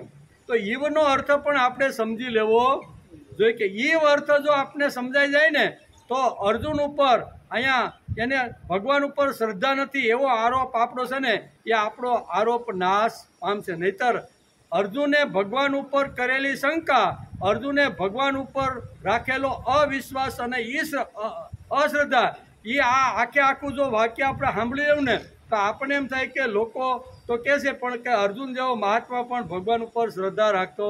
તેથી અહીંયા વ્યામી શ્રેણ ઈવ વાક્યમ, આ ત્રણ શબ્દો એમાં છે. વ્યામી શ્રેણ ઈવ વાક્યમ, આ ત્રણ ઈવ જો સમજાઈ જાય તો ખબર પડે કે આ વાક્યની અંદર કેટલું વજન છે. તેથી અહીં કહે છે એટલે કે મૂંઝવણ થાય છે, એટલે જ પ્રશ્ન થાય છે ભેળસેળું વાક્ય બોલે કોણ? જેને સ્વાર્થ હોય તે બોલે. જેને બીજા પાસેથી કંઈક લઈ લેવાનું હોય અને પોતાનો સ્વાર્થ સાધી અને ધન સંપત્તિ થવાનું હોય તો એ ભેળસેળ વેળા ગોળ વાતો ગમે તેમ કરી અને માણસને ગૂંચવી નાખે. અહીંયા અર્જુનને તો કાંઈ એવું હતું નહીં, ભગવાનને પણ એવું નહોતું કે આ ભેળસેળે વાક્યો કરીને અર્જુનને હું આવ્યો. ભગવાનના મનમાં એવી કોઈ વાત હતી નહીં. જે અલ્પજ્ઞ હોય ને તે ભેળસેળવાળા વાક્ય બોલે. કેવા? અલ્પજ્ઞ, જેની બુદ્ધિ કુંઠી થઈ ગઈ, અલ્પ બુદ્ધિ હોય ને હાવ થર્ડ ક્લાસ, એવા લોકો ઘણીવાર સમાજની અંદર આવી રીતના ભેળસેળ વાક્ય બોલતા હોય છે. અલ્પજ્ઞ હોય છે તે ભેળસેળવાળા વાક્ય બોલે છે. જે સ્પષ્ટ નથી તે ભેળસેળવાળું વાક્ય બોલે. પોતે સ્પષ્ટ નથી એવા માણસો પણ ઘણીવાર ભેળસેળ વાક્ય બોલે. પોતે સ્પષ્ટ નથી કે લેનાર પાસેનો પ્લોટ નક્કી થઈ ગયો છે, વેચનાર જે નક્કી થયો, આવું હોય ત્યારે એને ગોળ ફેરવે કે નહીં, 2-3 દિવસ સુધી ગોળ ફેરવે અને પછી નક્કી થાય ને પછી એને કહે ને ત્યાં સુધી શું કરે? એક વાત જ્યાં સુધી નક્કી ન થાય ત્યારે સમાજમાં આવું થાય કે નહીં, એને ગોળ ફેરવે, એને કે ગોળ. એટલે આવા વ્યામી શ્રેણ ઈવ વાક્યમ ઘણીવાર સમાજમાં આવી રીતના બોલતા હોય છે. અહીંયા ભગવાનને અર્જુન પાસેથી કોઈ કામ કઢાવવાનું હતું નહીં, કોઈ સ્વાર્થ હતો નહીં. ભગવાન પણ અલ્પજ્ઞ નથી, અલ્પજ્ઞ છે. હવે અલ્પજ્ઞ હોય તો આખી સૃષ્ટિનું સંચાલન કરવાનું જરૂર પડે તો જ્યાં જ્યાં વસ્તુ બધી ઊભી, એ કાંઈ અલ્પજ્ઞ હોય તો થાય? પૂર્ણ જ્ઞાની ને પૂર્ણ જાણકાર અને પૂર્ણ આવી રીતના હોય ને સર્વજ્ઞ હોય ને એ જ આ વાત કરી શકે. તેથી ભગવાન ઉપર જે અહીંયા આરોપ જે ઘણા લોકો લગાડે છે કે ભગવાનને અર્જુનને ભગવાન ઉપર અશ્રદ્ધાને સંશય ઊભો કર્યો, તો એ વાત પણ ખોટી છે. તેથી બીજી વાત, જેને સ્વાર્થ હોય તે ભેળસેળ વાક્ય બોલે. જો શત્રુતા વાળો હોય તે પણ ભેળસેળ વાક્યતા, શત્રુ આપણો હોય એ પણ ભેળસેળ વાક્ય કહીને ઓલે આમ કીધું તેમ કહીને એમ કે લડાઈ મારે કે નહીં, તો એને ભેળસેળ વાક્ય બોલવાની જરૂર પડે. પછી મજાકમાં પણ ભેળસેળ વાક્ય ઘણીવાર આપણે બોલ, હું મજાક કોઈની કરવાની હોય ને તો આપણે ઘણીવાર ભેળસેળ વાક્ય નથી બોલતા. મજાકની અંદર પણ આપણે હમણાં આવે ને એપ્રિલ મહિનો, તો એપ્રિલ ફૂલ ઘણીવાર આપણે કોઈને બનાવી જ નહીં, એ મજાક જ છે. હા ભાઈ, તમારે હોટલમાં આજ સાંજે જમવા આવી જવાનું છે, હોટલનું સરનામું બધું આપે અને ઓલો ભાઈ સાંજે જાય તો ત્યાં હોય ને હું બનાવ્યો કે નહીં એને. તો આવું જે ભેળસેળવાળું અથવા ગોળ ગોળ જે ફેરવાની વાત છે એ કોણ કરે? તો કે ઘણીવાર મજાકમાં થાય, અલ્પજ્ઞ હોય તેનો થાય, જે સ્વાર્થ વૃત્તિ ઘણીવાર હોય એવે થાય, બીજું શત્રુ હોય એને પણ ગોળ ગોળ અથવા મિશ્રિત વાક્ય કહીને હામા માણાને કેમ પાડવો, આ બધી. તો આ બધું ભગવાનમાં છે, આ ભગવાનમાં નથી. પણ અહીંયા અર્જુન કહે છે કે ભગવાન તમે ગોળ ગોળ વાત કરીને મારી બુદ્ધિને ભ્રમિત કરતા હોય એવું મને લાગે છે. તેથી ભગવાન ઉપરનો જે આરોપ છે ને એ બિલકુલ જૂઠો છે. કારણ કે ભગવાનને આ 4-5માંથી એકેય વાત ભગવાનને લાગુ પડતી નથી. એમ કે અર્જુન ભગવાનને વ્યામિશ્રેણ ઇવ વાક્યમ કહે છે, તેમાં ભગવાન અલ્પજ્ઞ નથી, ભગવાન સ્વાર્થી નથી, ભગવાનને કોઈ અર્જુન પ્રત્યેની શત્રુતા નથી, અને મજાકમાં પણ ભગવાન આ કાંઈ કહેતા નથી. તેથી અહીંયા અર્જુને જે ભગવાન ઉપર જે કાંઈ કર્યો છે ને એ જિજ્ઞાસા વૃત્તિથી ભગવાનને આ પ્રશ્ન પૂછવાનો આગ્રહ ભગવાન પાસે રાખ્યો છે. આમાંનું એક પણ કારણ સંભવ નથી. સંભવ ન હોય તો અર્જુન કેવી રીતે કહી શકે કે ભગવાન તમે મિશ્રિત અને ભેળસેળવાળા વાક્યો કરી અને મારી બુદ્ધિને ભ્રમિત કરી રહ્યા છો. અને છતાંય અર્જુને આક્ષેપ તો કર્યો છે. બીજું પણ કહી શકાય કે અર્જુનના શિષ્યત્વ ઉપર અહીંયા શંકા ઊભી થઈ હોય એવું લાગે છે. એટલે એ શંકા પણ અહીંયા ભગવાનને એણે સ્વીકારી લીધું કે હા તું મારો શિષ્ય અને તારું કલ્યાણ જેમાં થાય ને એવો જ હું પ્રયત્ન કરીશ. એટલે ભગવાને અર્જુનનું શિષ્યત્વ પણ સ્વીકારી લીધું છે. અને છતાંય અર્જુને આક્ષેપ તો કર્યો છે. બીજું પણ કહી શકાય કે અર્જુનના શિષ્યત્વની શંકા છે. હવે આ ઈવ કીધું ને, વ્યામિશ્રેણ ઈવ વાક્યમ, આ 3 શબ્દો પહેલા આ શ્લોકની અંદર આપણે સમજી લઈએ તો આપણા મનનું સમાધાન થાય. ઈવ એટલે જાણે કે, હું ઈવનો અર્થ શું થાય? જાણે કે. આપણે એમ કે આપણે જાણે કે ઓલો જે ભાઈ હાયલો આવે ને એ આપણા જ ગામના કોઈની ઘેરે મહેમાન થઈ જવાનો છે. હવે હાયલો આવે છે એ દૂરથી જોવે છે, જાણે કે. હવે અહીંયા જાય કે ન જાય કે ત્યાંથી બીજી ગલીમાં વયો જાય થોડી ખબર છે. પણ આપણે શું બોલીએ? ઓલો લાલ શર્ટવાળો ભાઈ જે આવે છે ને એ જાણે કે ફલાણા ભાઈની ઘેરે જતો હોય ને એવું લાગે છે, પણ ન પણ જાય એમ જાણે. એટલે અહીંયા ઈવ શબ્દ જો સમજાઈ જાય ને તો અર્જુન જે શબ્દ બોલ્યો છે ને એ બરોબર આપણને સમજાય. જાણે છે એટલે ન પણ હોય એમ. ભગવાન તમે મને મિશ્રિત વાક્ય કહેવાળા ન પણ હોય એમ. શું કે છે અહીંયા? ઈવનો અર્થ થાય છે જાણે કે. આવું પણ હોય કે ન કહે? જાણે કે પેલા આવ્યા હતા, જાણે કે આજે એના સંબંધનું નક્કી થઈ ગયું હોય તો આજે આવ્યા હોય, એ ન પણ આવ્યો હોય, એના આગા બીજે રહેતા હોય બીજા શેરીમાં તો ત્યાં પણ જતો હોય. એટલે ચોક્કસ હોય. જાણે કેમાં પૂર્ણ સત્ય નથી. જાણે કેમાં તો ઘણી બધી વાતો આવી શકે છે. તેથી અહીંયા મિશ્રિતવાળા તમારા વચનો, જાણે કે ગુલાબી શર્ટ પહેરેલો માણસ જે આવે છે ને તે ખરેખર મારે જે પ્લોટ વેચવાનો છે ને એના માટે આ દલાલ જ આવતો હોય એવું લાગે. જાણે કે હું આવા તો હજારો વાક્ય આપણે મૂકી. જાણે કે મારી સાસુએ આ ભલે પડોશને કહે પણ આ વાક્ય તો જાણે કે મારા માટે જ કીધું એવું લાગે. ભલે પડોશને કહે કે અમારી વહુને રસોઈ બનાવતા આવડતી નથી પણ જાણે કે એને ભલે કીધું પણ આ વાક્ય જાણે કે મારા માટે આવું થાય કે ન થાય? એટલે ઈવા શબ્દ અહીં જે ગીતાની અંદર જે વેદવ્યાસે જે વાપરો છે ને એ એક જો સમજી લઈએ તો અર્જુન ઉપર ઘણા લોકોએ જે આરોપ મૂક્યા છે ને એ આરોપમાંથી અર્જુન મુક્ત. જાણે કેમાં તો ઘણું હોય. જાણે ભગવાન તમે મારી બુદ્ધિને આવી મોય, જાણે કે કરતા હોય કે ન કરતા હોય, જાણે કે મારી બુદ્ધિને તમે મોહિત કરી રહ્યા, આ જાણે કે એવું કે નહીં. તો આ વાત અત્યારે સમજવી. ભગવાન સ્પષ્ટ વક્તા છે. ભગવાન જો સ્પષ્ટ વક્તા હોય તો અર્જુન આવો સંશય કેવી રીતે કરી શકે? ભગવાન તો સ્પષ્ટ છે, એ કાંઈ ગોળ ગોળ વાતો કરે નહીં. જાણે કે તમારા વાક્યો ભેળસેળવાળા હોય તેવું લાગે છે. જાણે કે એટલે જાણે કે આ શબ્દ આપણે સમજી લેવો જોઈએ. સેજ એવું કહેવાનો અર્થ નથી. સેજ આ ફલાણો ભાઈ આવે છે ને એ અમારી ઘેરે જ આવે છે, કારણ કે 2 દી પહેલા એ પ્લોટની અમારે વાત થઈ, એ અમારી ઘેરે જ આવે છે એવું છે. અહીંયા જાણે કે છે ભાઈ, હું જાણે કે એટલે જાય કે ન જાય, આવે કોને ત્યાંથી પાછો પણ વળી જાય. પછી પડોશને વાક્ય કીધું ને મને કીધું હોય કે ખરેખર એને જ કીધું છે વોવે સાસુએ, એ થોડું કાંઈ નક્કી છે? નક્કી કાંઈ થતું નથી. તેથી અહીં કહે છે કે જાણે કે તમારા વાક્યો ભેળસેળવાળા હોય તેમ લાગે છે. સેજ એવું અહીંયા અર્જુનનો કહેવાનો અભિપ્રાય નથી. સેજ તમારા વાક્યો ભેળસેળવાળા સેજ એવું અર્જુનને લાગ્યું. જાણે કે ભાઈ, તો જાણે કે માં તો ઘણું બધું આવે, બરાબર?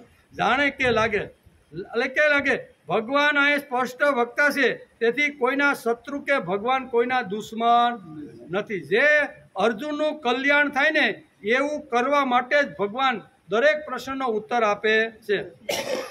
અર્જુન પોતે કેવું કહેવા માગે છે કે ભગવાન મારી પોતાની બુદ્ધિ મંદ. અર્જુન જ હવે સ્વીકાર કરે છે કે ભગવાન મારી બુદ્ધિ મંદ થઈ ગઈ છે. શું કહે છે?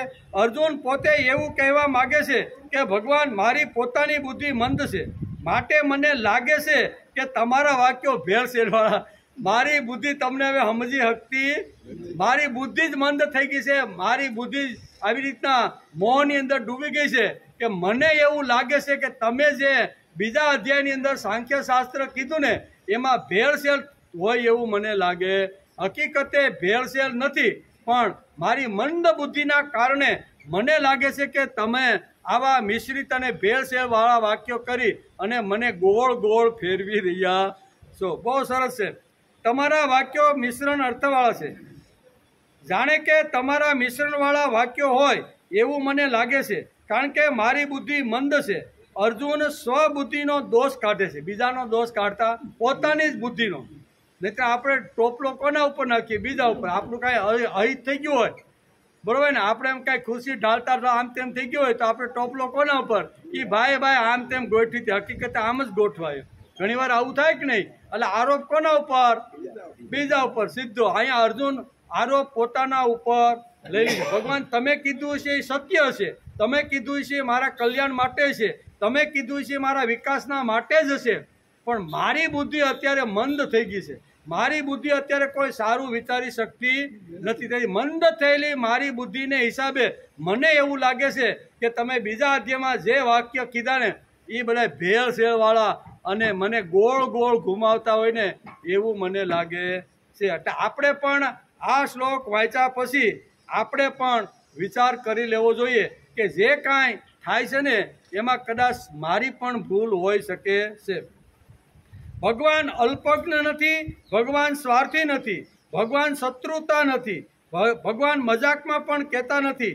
આ બુદ્ધિનો દોષ છે. મારી પોતાની બુદ્ધિ પર શંકા છે, એટલે મને લાગે છે કે તમે મિશ્રિત વાક્યો મને કહો છો. મારી બુદ્ધિનો જ આ ભેદ છે. ઘણીવાર આપણે કચ્છમાં જતા હોય અને આપણી બુદ્ધિ બરોબર હાલી જતી હોય અને ઉનાળાના દિવસો હોય તો ઝાંઝવાના જળ દૂર દૂર સુધી દેખાય કે નહીં? આપણી બુદ્ધિનો ભ્રમ છે કે નહીં? હકીકતે ત્યાં પાણી છે? પાણી નથી, પણ આપણે દૂરથી જોઈને એટલે આપણે એમ લાગે કે ઓહો પાણી તો એટલું બધું છે ને કે આપણે અહીંયા ગાડી લઈને જાવ તો ગાડી ડૂબી જાય એટલું પાણી છે. પણ હકીકતે એ આપણી બુદ્ધિનો ભેદ છે. તેથી અર્જુન કહે છે કે તમને સમજવામાં મારી બુદ્ધિની અંદર કંઈક ફેર પડ્યો હોય એવું મને લાગે છે. તેથી હે ભગવાન, મારી બુદ્ધિનો દોષ છે કે આ તમે જે સમજાવ્યું ને એવો મિશ્રિત અર્થ મારા બુદ્ધિમાં છે. એમ કે મારી પોતાની બુદ્ધિ પર મને શંકા છે, એટલે મને લાગે છે કે તમે મિશ્રિતવાળા વાક્યો કહો છો. અહીં પ્રશ્ન એ ઊભો થાય છે કે અર્જુનને ભગવાન પર શ્રદ્ધા વિશ્વાસ નથી, એ અશ્રદ્ધ છે. અને આખી દુનિયાની સાયકોલોજી એવી છે કે જેણે પ્રશ્ન પૂછ્યો છે તે માણસ સંશયવાદી છે, માટે એને આ કાર્યમાંથી કાઢી મૂકવો જોઈએ. હું ઘણીવાર આપણે પણ અહીં થાય ને, આપણે ઘણીવાર પ્રશ્ન પૂછી લે, આપણે થાય કે આપણે અહીં બેઠા એની વિરુદ્ધમાં જ આ ભાઈ હાલે છે. હકીકતે એણે તો જિજ્ઞાસા વૃત્તિથી પ્રશ્ન પૂછેલો હોય છે. આ વ્યવસ્થાને બદલે એ પૂછ્યું કે આ તો જ્યાં ત્યાં પગ આડા નાખે છે ને વિરોધ કરે છે, આવું થાય કે નહીં? એટલે પછી એમ કે ભાઈ આવતીકાલથી તું આવતો નહીં, તારા માટે હવે આ જે ભક્તિના દરવાજા છે ને અહીં તારે આવ્યું કરવું ઘણી વાર. પણ એણે જિજ્ઞાસાથી પૂછેલો છે તો તેનો સાંભળો અને પછી વ્યવસ્થિત લાગી રીતે એને જવાબ આપો અને પછી એનું પરિણામ કે ફળ જે આવવું હોય તે આવે. અહીંયા ઈવ એટલે કે જાણે કે તમારા મિશ્રિત વાક્યો વિચારની પ્રક્રિયા આવી રીતની થઈ છે, બરોબર. એટલે ઘણીવાર આપણને આવી રીતનું લાગે છે. બુદ્ધિ મોહ સિંહ મેં બીજા ભાગમાં તમે જાણે મારી બુદ્ધિને મોહિત કરી રહ્યા. બીજા ભાગમાં શું કહે છે? પહેલામાં કીધું વ્યામી શ્રેણેન વાક્ય ન બુદ્ધિ મોહય શિવિર. મારી બુદ્ધિ અત્યારે મોહ, તમે આવા ભેળસેળ વાળા વાક્ય કહો છો ને, તેથી મારી બુદ્ધિ અત્યારે મોહની અંદર આવી ગઈ છે. એમ બીજા વાક્યમાં છે. બુદ્ધિ મોહ એટલે કે મોહ શિવ મેં એટલે કે બીજા ભાગમાં તમે જાણે મારી બુદ્ધિને મોહિત કરી રહ્યા છો એવું અહીંયા અર્જુન કહે છે. ભગવાન અર્જુનના માર્ગદર્શક છે. ભગવાન અર્જુનના સલાહકાર છે. જે સલાહકાર હોય તે શાસ્ત્રો ભણેલો હોય. આપણે તેને પંડિત કહીએ છીએ અને સલાહકાર પણ 3 પ્રકારના જ હોય છે. અહીંયા અર્જુનનો સલાહકાર અત્યારે કોણ છે? તો કે ભગવાન છે. જેણે ઉત્પત્તિ સ્થિતિ અને લય કરી એવા ભગવાન અત્યારે અર્જુનના સલાહકાર બન્યા છે. પણ દુનિયાની અંદર આપણે નજર કરીએ તો આપણે પણ સલાહ આપવાવાળા, આપણા પ્રશ્નનું સોલ્યુશન કરવાવાળા સમાજમાં 3 પ્રકારના વર્ગો, 3 પ્રકારના સલાહકારો આપણને મળે, બરાબર. એ 3 પ્રકારના સલાહકારો કેવા હોય? તો અહીં બહુ સરસ સમજાવવાનો વ્યાસે પ્રયત્ન કર્યો છે. પહેલો છે એ સ્પષ્ટ વક્તા હોય. કેવો? સામેવાળાને સારું લાગે કે ન લાગે એને કહીએ કે ભાઈ તારે ખિસ્સામાં મોબાઈલ રાખીને આવવાનો હોય ને ભાઈ, તો સાયલેન્ટ કરીને બેહવાનું. એને સ્પષ્ટ કે પછી અહીં કહે છે એક સ્પષ્ટ વક્તા આવી રીતે થાય છે કે આપણા માટે પ્રેમ હોય તે સ્પષ્ટ વાક્ય કહી શકે, બાકી કોઈ શકે. આપણા ઉપર જેને પ્રેમ હોય, આપણા ઉપર જેને આદર હોય ને, એ જ બીજાને આવી રીતનો સ્પષ્ટ કહી શકે કે તમારું આ જે વર્તન છે, તમારું જે વિચાર છે, તમારી આ પદ્ધતિ છે ને એ ખૂબ જ ખોટી છે. તમારા હિસાબે ઘણા લોકોને ઘણી બધી રીતે અગવડ ઊભી થાય. એમ સ્પષ્ટ કોણ કહી શકે? કે સામેના માણસનું કલ્યાણ જેને કરવાનું છે તે સ્પષ્ટ વક્તા કે એને કીધા પછી એના કોઈ પ્રકારનો સ્વાર્થ હોય નહીં. એનો સ્વાર્થ ન હોય, એ વાક્ય કહેવામાં કોઈ પ્રકારનો સ્વાર્થ ન હોય. આવો પહેલો સ્પષ્ટ વક્તા છે. સત્તા સંપત્તિવાનને આ વાક્ય ગમતું નથી. હું સત્તા અને સંપત્તિવાન પાસે સત્ય હંમેશા પહોંચે કોઈ દી પહોંચે.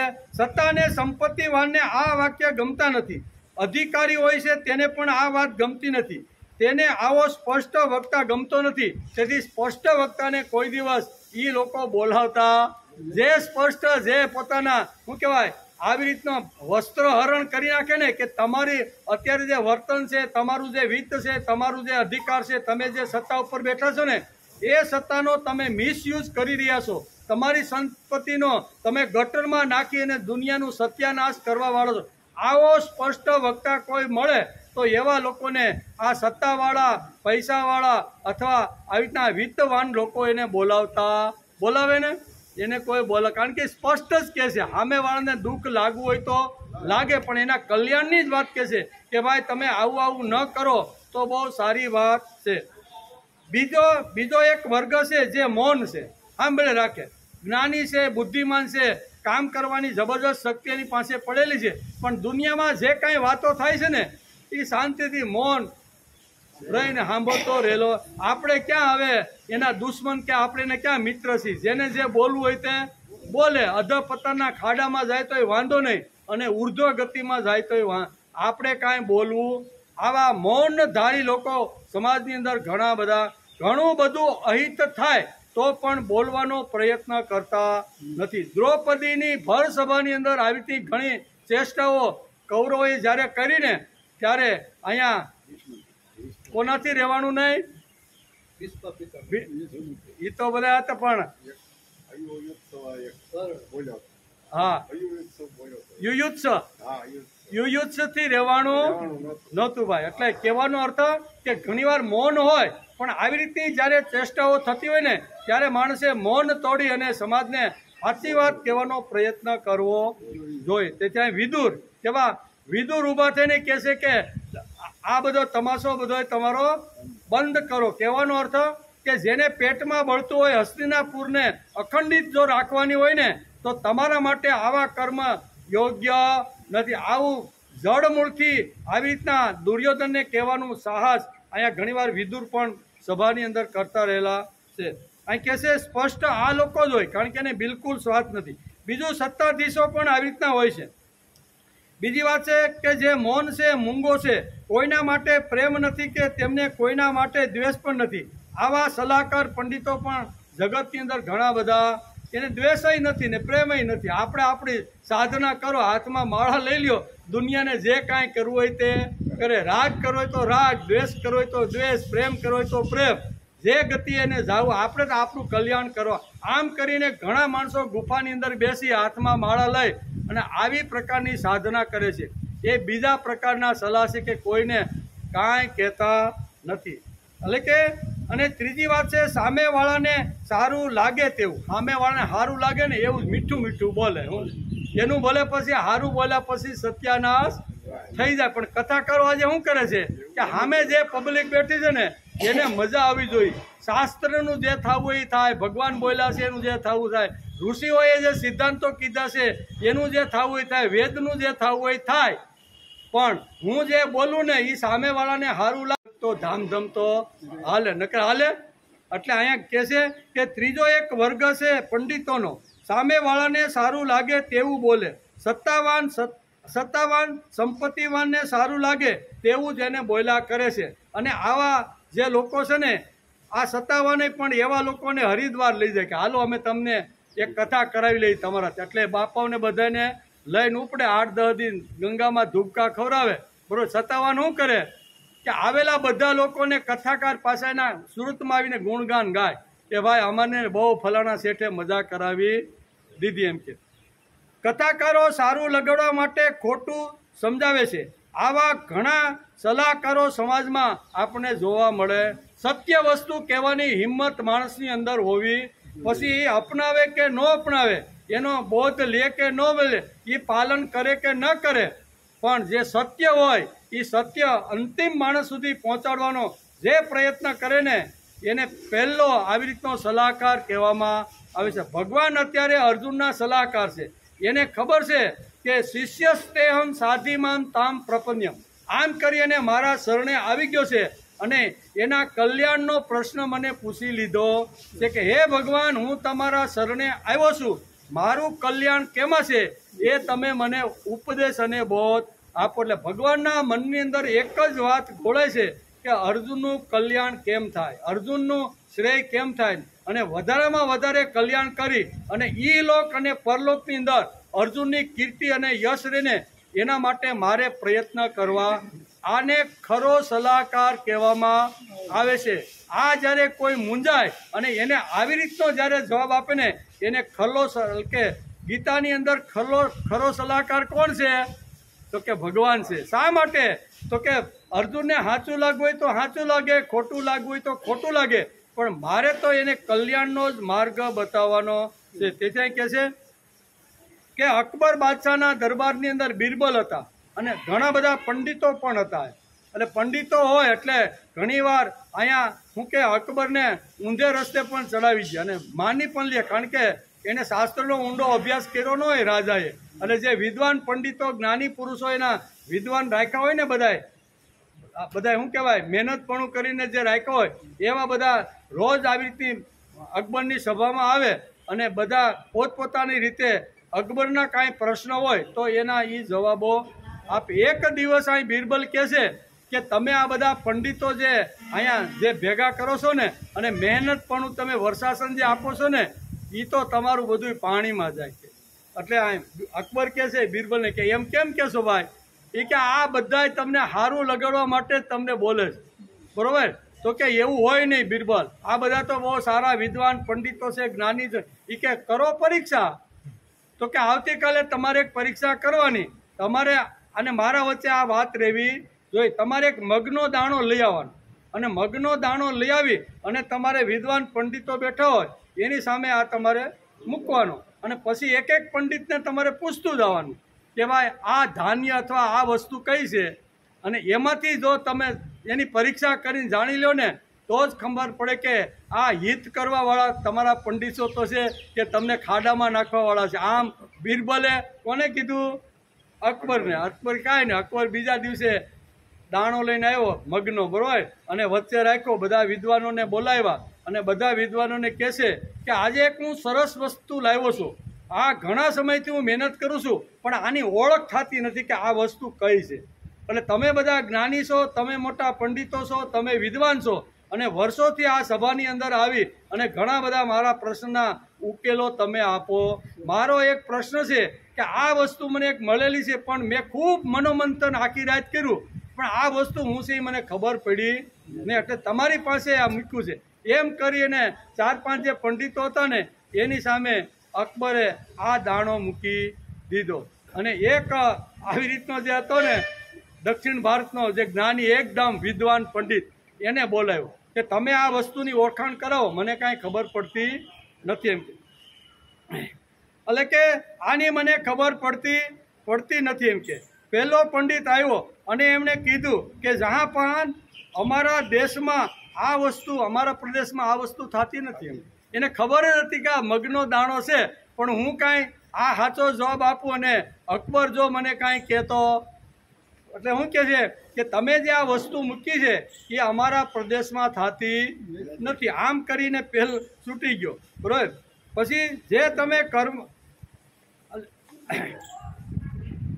એટલે કે એક પંડિતે કહ્યું કે આ દાણો, આ વસ્તુ કઈ છે, તો એક પંડિતે કહ્યું જહાંપાન પાન, આ મને ખબર નથી. બીજો પંડિત આવ્યો અને બીજા પંડિતને પૂછ્યું કે આ શું છે, તો કે આને તો મેં ક્યારેય જોયો જ નથી એમ. આ વસ્તુ જો જોઉં ક્યારેક ધ્યાનમાં આવે અને ખબર પડે તો હું તમને આનો ફોલ પાડું ને, એટલે મને પણ ખબર નથી એમ કે. ત્યાર પછી ત્રીજો પંડિત આવ્યો, એ બુદ્ધિશાળી માણસ હતો અને અહીંયા ગુજરાતી વાણિયા જેવો છે એટલે બહુ સરસ રીતે એને જોયું કે આ કઠોળનું એક અનાજ હોય ને એવું મને લાગે છે, પણ નામ પાડ્યું નહીં. શું કે છે? એક કઠોળનું કાંઈક અનાજનું આ હોય ને આ દાણો એવું મને લાગે છે. રાજા કે કાંઈ વાંધો નહીં, બેસી જાઓ. અને ચોથો પંડિત આવ્યો, અને ચોથો પંડિત આવ્યો એ ખૂબ જ આવી રીતનો વિદ્વાન હતો, જ્ઞાની હતો, અને એણે ગોળ ગોળ ફેરવીને કીધું ક્યાંક મગ જેવું કાંઈક લાગે છે. મગ જ છે એવું કીધું, આ મગ જેવું લાગે છે એમ. અર્જુનને પણ અહીં કહે છે કે અર્જુન પણ કહે છે કે તમારા જે વાક્ય હોય ને જો કે એ મને મિશ્રિત હોય એવા લાગે. જો કે આ દાણો ગોળ ગોળ છે ને એ મગનો જ હોવો જોઈએ. આવો એકદમ આમ બુદ્ધિ નથી. કહેવાનો અર્થ કે આવી રીતની વાત છે. અર્જુન મહત્વનો છે, અર્જુન વીર છે, અર્જુન પ્રશ્ન પૂછે છે. મને એક વાત નિશ્ચિત કરીને કહો. શું કે છે? તમે મને એક વાત નિશ્ચિત કરીને કહો કે યોગશાસ્ત્ર શ્રેષ્ઠ કે કર્મયોગ શ્રેષ્ઠ? તમે ઘણીવાર જ્ઞાનની ઉપાસનાની વાત કરો છો અને ઘણીવાર કર્મયોગની વાત કરો છો. જ્ઞાન યોગ અને કર્મ બંને શ્રેષ્ઠ તમારી પ્રમાણે હશે, પણ બંને મારી બુદ્ધિને અત્યારે હલાવી રહ્યા છે. બંનેમાંથી કોઈ એક શ્રેષ્ઠ વાત હોય તે મને તમે સમજાવો. અર્જુન આ શ્લોકમાં કહે છે કે હે જનાર્દન, જો તમે કર્મ કરતા જ્ઞાનને ચઢિયાતું માનો છો તો પછી હે કેશવ, મને આ યુદ્ધરૂપી ભયાનક કર્મમાં તમે શા માટે જોડો છો? તમે ભળતા જેવા વચનોથી મારી બુદ્ધિને જાણે ભ્રમિત કરી રહ્યા છો. તો એવી એક વાતને નિશ્ચિત કરીને કહો કે જેનેથી મારું કલ્યાણ થાય. મારું કલ્યાણ શેમાં થાય એવું તમે હવે નક્કી કરો, મારે નક્કી કરવાનું નથી. આમ કરી અને આ શ્લોકની અંદર અહીંયા અર્જુન 2 શ્લોકની અંદર પ્રશ્ન પૂછ્યા છે. ભગવાન એ બંને જે શ્લોક છે એનો સુંદર મજાનો જવાબ આપે છે. એ આવે છે 3જા શ્લોકની અંદર. એટલે ભગવાન આવતીકાલથી ભગવાન હોવા ચાહે છે. કેવું? ભગવાન હવે આ અર્જુનના પ્રશ્ન સાંભળ્યા પછી ભગવાન બોલવાની શરૂઆત કરે છે. ભગવાને શાંતિથી અર્જુનની કાંઈ સમસ્યા હતી, અર્જુનની કાંઈ શંકાઓ હતી, અર્જુનની જે કાંઈ વ્યથા હતી અથવા સંતાપ હતો ને એ બધો ભગવાને સાંભળ્યો. અને સાંભળ્યા પછી ભગવાન કે કાંઈ વાંધો નહીં ભાઈ, એક રાત જવા દે કે મને, હું વિચાર કરીને તને આનો જવાબ આપીશ. પણ આપણે એક રાત રોકાઈ જઈએ, આપણે ક્યાં ઉતાવળ છે, આવતીકાલે આવશું ત્યારે જેમ ભગવાને કીધું કે ભાઈ જવાબ તો મારે આપવો છે પણ સમય ખૂબ વધી ગયો છે, આવતીકાલે હું તને આ જવાબ આપીશ. આવતીકાલે અહીંયા અર્જુનને ભગવાન શું જવાબ આપે છે એનો વિચાર આપણે આવતી